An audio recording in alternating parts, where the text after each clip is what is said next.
नमस्कार दोस्तों, मैं हूं क्रिश।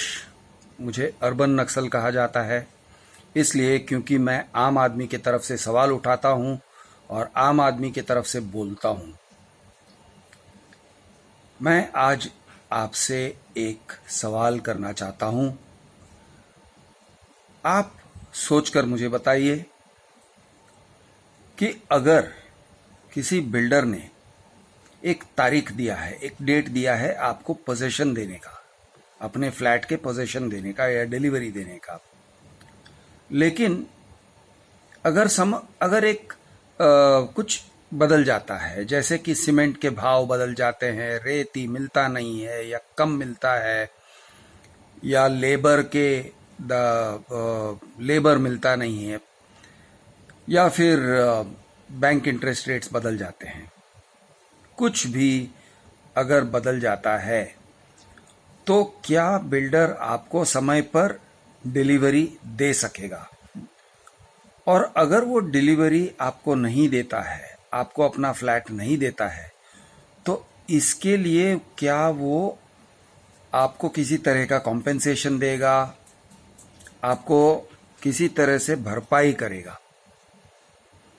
और इस सवाल का जवाब है नहीं, वो आपको भरपाई नहीं करता है।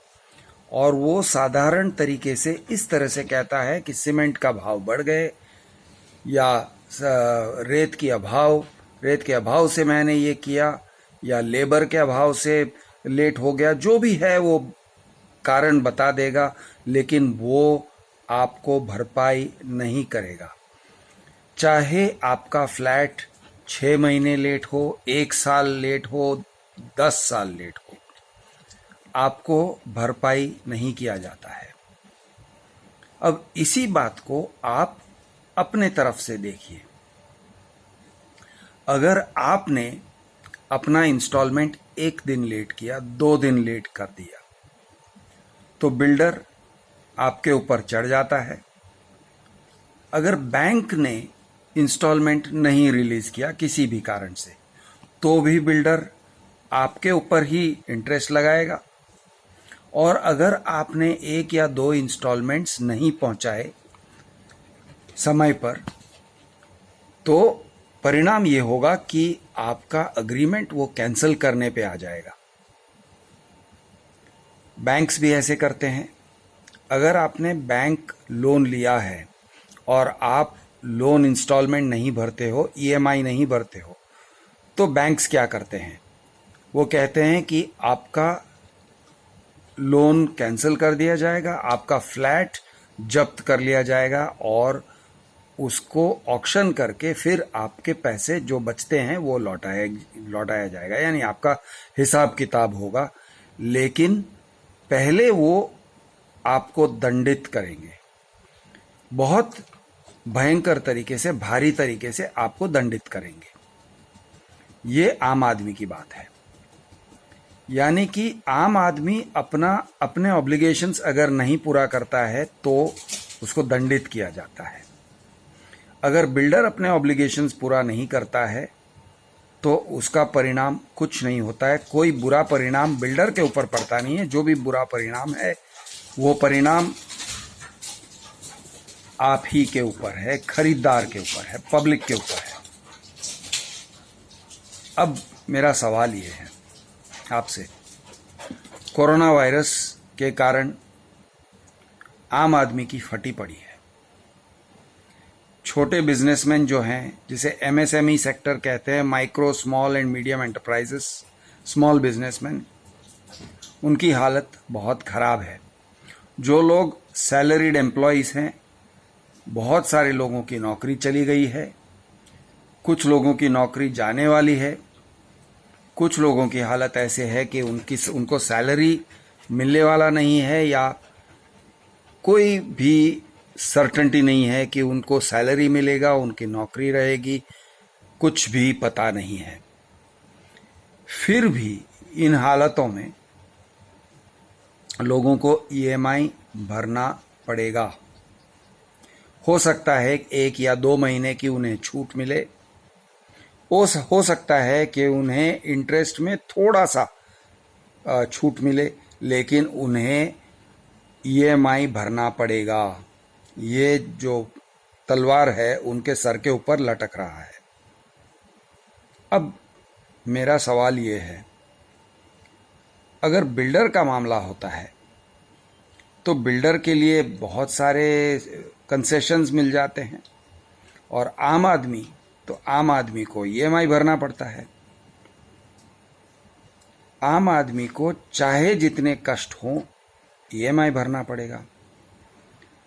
ये कोरोना वायरस और लॉकडाउन जो है, लॉकडाउन एक बहुत बड़ी आपदा है जिसे हम इंग्लिश में एक्ट ऑफ गॉड कहते हैं, यानी कि भगवान का किया हुआ कोई बहुत बड़ी आपदा।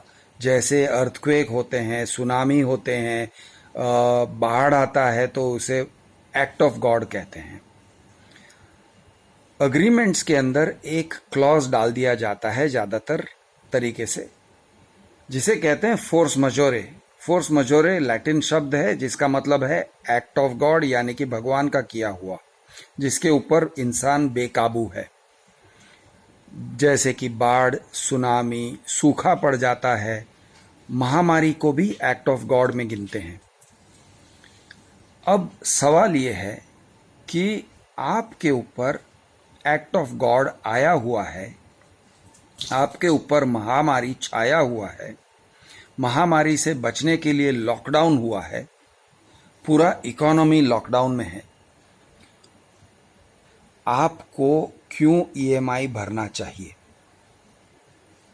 यानी आपको ईएमआई भरने के लिए क्यों मजबूर किया जाएगा? कैसे मजबूर किया जा सकता है?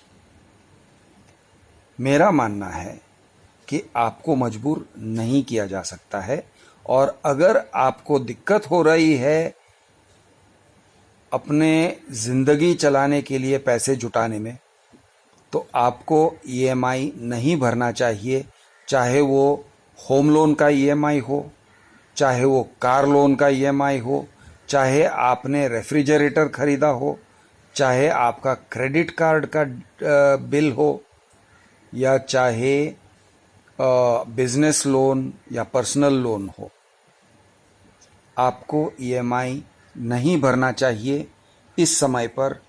और आपको ये करना चाहिए कि आप बैंक को लेटर लिखें या फिनेंस कंपनी को पत्र लिखें और कहें कि देखिए, फ़िलहाल हम मुसीबत में हैं क्योंकि ये महामारी चल रहा है, एक्ट ऑफ गॉड है, फोर्स मजोरे है, तो हमें और समय चाहिए, चाहे वो 6 महीने का समय हो या 1 साल का समय हो, क्योंकि ये लॉकडाउन कब ख़त्म होने वाले हैं कोई नहीं जानता। लॉकडाउन मई में ख़त्म होगा या जून में ख़त्म होगा या अगस्त में ख़त्म होगा या दिसंबर तक चलेगा, कोई नहीं जानता है। और लॉकडाउन से हमारे अर्थव्यवस्था को क्या डैमेज पहुंचेगा, या आपके अर्थव्यवस्था को, यानी आपकी नौकरी को, आपके धंधे को, आपके पेशे को क्या नुकसान पहुंचने वाला है, ये कोई नहीं बता सकता है। या फिर आपके जान पर क्या जोखिम होने वाला है, ये कोई भी नहीं बता सकता है। ऐसे परिस्थिति में आपको कहना चाहिए कि ये एक्ट ऑफ गॉड है, ये फोर्स मेजोरे का प्रिंसिपल यहाँ पे अप्लाई होता है। हमें लोन के ऊपर ईएमआई भरने से बख्श दीजिए थोड़े समय के लिए। थोड़ा समय मतलब क्या? थोड़ा समय मतलब जब तक ये कोरोना वायरस की विपत्ति चले, चाहे वो 2020 के साल में ख़त्म हो, चाहे वो 2021 के साल में ख़त्म हो, जब तक ये चलेगा उसके बाद आपको थोड़ा समय चाहिए, या तो नई नौकरी लेने में या अपने बिजनेस को वापस सेटल करने में आपको समय चाहिए होगा। उस समय तक आपको इंस्टॉलमेंट न भरने का छूट मिलना चाहिए, और ये छूट आपको लेना पड़ेगा, कोई आपको ये छूट देने वाला नहीं है। मान के चलिए कि रिजर्व बैंक या कोई भी आपको ये छूट देने वाला नहीं है, ये कंसेशन देने वाला नहीं है। ये आम आदमी की हालत है। ये मिडिल क्लास हो या अपर मिडिल क्लास हो, लेकिन जब तक आप विजय मल्ल्या जैसे बड़े नहीं बन जाते हो, आपकी मजबूरी ये है कि आपको किसी तरह की छूट नहीं दी जाएगी। तो अब आपको क्या करना चाहिए? तो मेरी सलाह है कि आप अपने बैंक को पत्र लिखिए और कहिए कि फोर्स मेजोरे क्लॉज को मैं इन्वोक कर रहा हूं। भले ही आपके लोन अग्रीमेंट में किसी भी तरह का फोर्स मेजोरे क्लॉज ना हो, लोन के टर्म्स एंड कंडीशंस में किसी भी तरह का फोर्स मेजोरे क्लॉज ना हो, लेकिन फोर्स मेजोरे एक ऐसा प्रिंसिपल है, एक ऐसा सिद्धांत है जो हमेशा रहता है। आप भी किसी को फोर्स नहीं कर सकते हो। आपका किसी के साथ कोई कॉन्ट्रैक्ट हो और एक बड़ा सा भूकंप आ गया, तो आप फोर्स नहीं कर सकते हो कि आप अब ये कॉन्ट्रैक्ट को पूरा करो। आप किसी के ऊपर ज़बरदस्ती नहीं कर सकते हो। आप ऐसे नहीं कह सकते हो कि मैं आपका घर जब्त कर लूँगा, आपका सामान जब्त कर लूँगा, कलेक्टर से नोटिस निकलवा के आपकी पूरी संपत्ति जब्त कर लूँगा। ऐसे आप नहीं कर सकते हो। कोर्ट भी आपको ऐसे नहीं करने देगा। तो दोस्तों, मैं ये कह रहा हूं कि आपने अगर फोर्स मेजोरे का क्लॉज इन्वोक किया, यानी कि आपने कहा कि आप किसी भी तरह से लोन चुकता करने से मजबूर हो, आज के तारीख में आप नहीं चुकता कर पाते हो, अगर आपने ऐसे साफ कह दिया, साफ भाषा में बैंक्स को कह दिया, और अगर बैंक ने आपके घर या गाड़ी या सामान को जब्त करने की कोशिश की, कोई कार्रवाई किया, तो आप कोर्ट में जा सकते हो और आप कह सकते हो कि ये गलत है, क्योंकि आज के तारीख में बहुत बड़ी आपत्ति आ पड़ी है भारत के ऊपर, जिसकी तुलना 10 भूकंप या 100 भूकंप से किया जा सकता है, या 50 सुनामी से किया जा सकता है, या 2 या 3 विश्व युद्ध से किया जा सकता है। इतनी बड़ी आपत्ति आ पड़ी है जो इंसान जिसको हम इंसानी दिमाग से सोच भी नहीं सकते। इतनी बड़ी आपत्ति आ पड़ी है, हमारी जो अर्थव्यवस्था है वो तार तार हो चुका है। तो आपका जो पर्सनल लाइफ है, आपके जो फाइनेंसेस हैं, आपके पास जो पैसे हैं, जो संपत्ति है, वो आपको बचा के रखना चाहिए अपने परिवार के लिए, परिवार वालों की सुरक्षा के लिए, क्योंकि आप जानते नहीं हो कि आपको पैसे आगे चल के कब मिलेंगे, कैसे मिलेंगे, किन हालातों में आपके परिवार को गुजरना पड़ेगा, आप नहीं जानते हो। इसलिए आप अपने पैसों को अपने पास ही बनाए रखिए, अपने बैंक अकाउंट में रखिए या अपने पास रखिए किसी भी तरह से, चाहे वो बैंक अकाउंट में हो, चाहे वो कैश में हो। लेकिन आज ज़रूरी है कि आप अपने परिवार की सुरक्षा के बारे में सोचिए।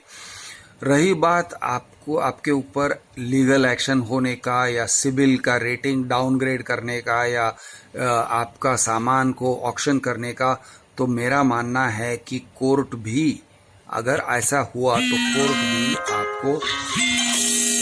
आपको ऐसे दुष्परिणाम से बचाएगा। अदालत भी आपको ऐसे दुष्परिणाम से बचाएगा। ये मेरा मानना है। यही मुझे कहना था आपसे। आप सोच लीजिए इन बातों को, इन बातों पर आप गौर करिए। जय हिंद।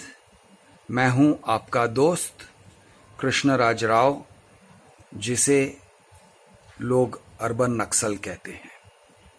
धन्यवाद।